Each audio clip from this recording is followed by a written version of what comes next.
বিকাশ ভবনে চাকরিহারা শিক্ষক শিক্ষিকাদের ওপর পুলিশি নির্যাতনের প্রতিবাদে বিজেপির কর্মসূচিকে কেন্দ্র করে চরম উত্তেজনার পরিস্থিতি বিধাননগর কমিশনারেটের সামনে। আমাদের প্রতিনিধি শিবাশিস মৌলিক সেখান থেকে রয়েছেন, বিকাশ ভবন থেকে ঐশী মুখোপাধ্যায় রয়েছেন, কিন্তু তার আগে উত্তেজনার পরিস্থিতি চরম। তার কারণ একেবারে পুলিশের বিরুদ্ধে নিষ্ক্রিয়তা এবং অতি সক্রিয়তার অভিযোগে বিজেপির কর্মসূচিকে কেন্দ্র করে ধুন্ধুমার পরিস্থিতি। দেখাও শিবাশিস। একদম তাই সুব্রজিৎ, দেখো এই মুহূর্তে আমরা দাঁড়িয়ে রয়েছি বিধাননগরে পুলিশ কমিশনারের অফিসের সামনে এবং বিধাননগর সিটি পুলিশ কমিশনারেটের যে দপ্তর, সেই দপ্তরের সামনে আমরা দাঁড়িয়ে রয়েছি। বিজেপি যুব মোর্চার কর্মীরা তারা করুণাময়ী থেকে তারা মিছিল করে এসেছেন এবং মিছিল করে এসে তারা কিন্তু এই মুহূর্তে আপাতত পুলিশ কমিশনারের অফিসের সামনে তারা বিক্ষোভ দেখাচ্ছেন এবং পুলিশের বাহিনী আগে থেকেই নিরাপত্তার জন্য কিন্তু পুলিশের বিশাল বাহিনী মোতায়েন রাখা হয়েছিল। একদিকে পুলিশের বাহিনী মোতায়েন, অন্যদিকে বিজেপি যুব মোর্চার কর্মীরা ইন্দ্রনীল খায়ের নেতৃত্বে সঙ্গে রয়েছেন রাজ্য বিজেপির সাধারণ সম্পাদক জগন্নাথ চট্টোপাধ্যায়। তাদের নেতৃত্বে কিন্তু এই বিজেপি যুব মোর্চার যে সমর্থক কর্মী যারা এসেছেন, যে ভিড় দেখা যাচ্ছে, শ্যামল জানা যে ছবি তুলে ধরছেন। সুব্রজিৎ, তুমি দেখতেই পাচ্ছ বিধাননগর সিটি পুলিশ কমিশনারেটের সামনে কিন্তু বিজেপি কর্মীরা তারা জড়ো হয়ে রয়েছেন এবং তারা স্লোগান শাউটিং করছেন। অন্যদিকে বিধাননগর পুলিশ কমিশনারেটের কর্মীরা তারা এখানে রয়েছেন, সেই ছবি আমরা দেখতে পাচ্ছি এবং কার্যত উত্তেজনা সৃষ্টি হয়েছে। কারণ পুলিশ কমিশনারের কাছে দাবিপত্র তুলে দিতে চাইছেন যুব মোর্চার কর্মীরা এবং তার সঙ্গে তারা একটি সার্টিফিকেট এনেছেন, যে সার্টিফিকেট তারা পুলিশ কমিশনারের হাতে তুলে দিতে চাইছেন, এমনটাই কিন্তু এখনো পর্যন্ত জানা যাচ্ছে। সুব্রজিৎ, তুমি আমাদের সঙ্গে থাকো শিবাশিস।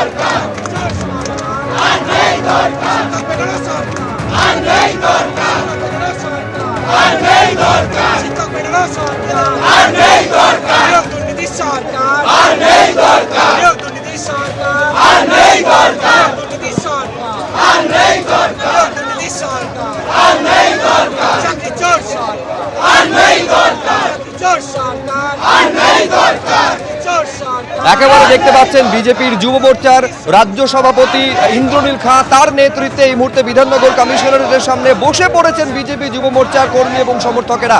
একদিকে যখন এই পরিস্থিতি, তখন অন্যদিকে বিকাশ ভবনের সামনের ছবিটা কি, ঐশী মুখোপাধ্যায়ের সঙ্গে কথা বলবো। গতকালই একেবারে কলকাতা হাইকোর্টের তরফে এই প্রস্তাবটা ঐশী দেওয়া হয়েছিল, 50 থেকে 100 জন তারা সেন্ট্রাল পার্কে গিয়ে অবস্থান এবং তাদের দাবিকে চালিয়ে নিয়ে যেতে পারেন, সরকার যাবতীয় সহযোগিতা সেক্ষেত্রে করবে।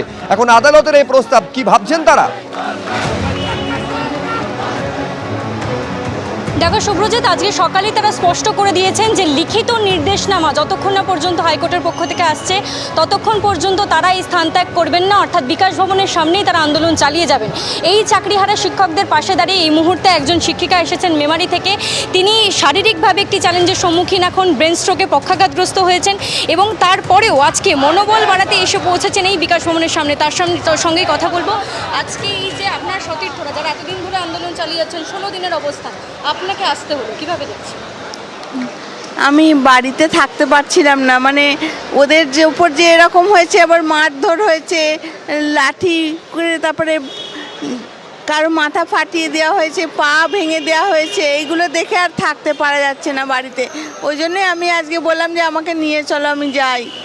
হাইকোর্টের নির্দেশ বিকাশ ভবনের সামনে থেকে আন্দোলন সরিয়ে সেন্ট্রাল পার্কে নিয়ে যাওয়া হোক, আপনি কি চান যে এখান থেকে সরিয়ে? না, এ ব্যাপারে ওই যে যিনি প্রধান আছেন ওনার মতটাই ঠিক বলেই মেনে নেওয়া হবে।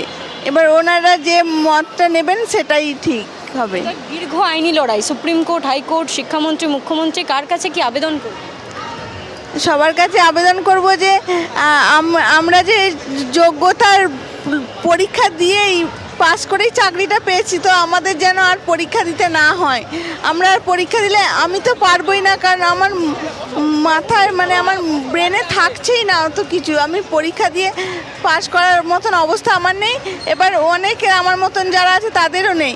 সুতরাং আমাদের পরীক্ষা দিতে যেন না হয়, আমাদের চাকরিটা যেন বহাল থাকে, এটাই অনুরোধ। মানে সুপ্রিম কোর্টের কাছে, এখানে মমতা দিদির কাছে, তারপরে আরও যারা সব আছেন আমাদের ওপরে যারা এই ব্যাপারটার সঙ্গে, তাদের অনুরোধ। অর্থাৎ যেমনটা সকলে জানাচ্ছেন, আন্দোলনকারী শিক্ষকেরা যে বেতনে পদে তাদেরকে পুনর্বহাল করতে হবে, এমনটাই দাবি করছেন তিনিও। এবং তার সতীর্থদের মনোবল বাড়াতে তিনি যেমনটা বললেন যে তাদের সতীর্থরা আন্দোলন করতে গিয়ে যেভাবে পুলিশি লাঠিচার্জের সম্মুখীন হয়েছে সেটা দেখতে পাচ্ছেন না বলেই আজকে শারীরিক সমস্যা নিয়েও এরকম একটি চ্যালেঞ্জের সম্মুখীন হওয়ার পরেও চাকরি বাঁচাতে, জীবিকা বাঁচাতে এখন বিকাশ ভবনের সামনে এসে উপস্থিত হয়েছে। বেশ, তুমি আমাদের ছবি দেখাতে থাকো ঐশী। একদিকে যখন বিকাশ ভবনের সামনে এই ছবি, তখন বিধাননগর কমিশনারেটের সামনে দেখতে পাচ্ছেন একেবারে বিজেপির যুব মোর্চার নেতৃবৃন্দ তারা বসে পড়েছেন এবং তারা স্পষ্ট পুলিশের ভূমিকার তীব্র সমালোচনা করছেন। যেভাবে চাকরিহারা শিক্ষক শিক্ষিকাদের ওপর পুলিশের লাঠি সেদিন নেমে এসেছিল, তার প্রতিবাদ তারা করছেন বিধাননগর কমিশনারেটের সামনে বসে পড়ে রাস্তায়।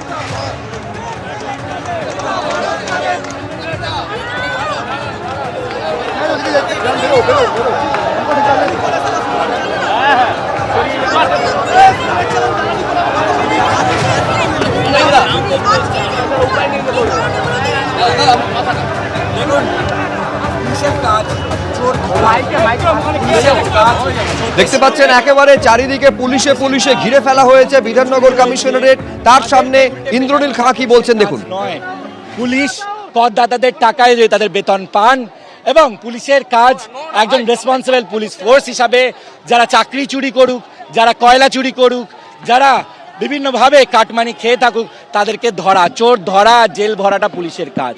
কিন্তু যারা যোগ্য, আমাদের রাজ্যে মমতা বন্দ্যোপাধ্যায় যেখানে মুখ্যমন্ত্রী, এই রাজ্যের পুলিশ মন্ত্রী তথা স্বরাষ্ট্রমন্ত্রী মমতা বন্দ্যোপাধ্যায়, তো তার নির্দেশে এখানকার পুলিশ দেখছি তারা চোরেদেরকে সুরক্ষা দিয়েছে দিনের পর দিন, বছর পর বছর ধরে। এই বিকাশ ভবনে তারা এই চোররা মিশে এই নিয়োগ দুর্নীতি চালাতো, উল্টে তাদেরকে প্রোটেকশন দিত, তাদেরকে পেট্রোল গাড়ি দিয়ে, তাদেরকে পাইলট কার দিয়ে তাদের সুরক্ষা বলয় দিয়ে নিয়ে যেত।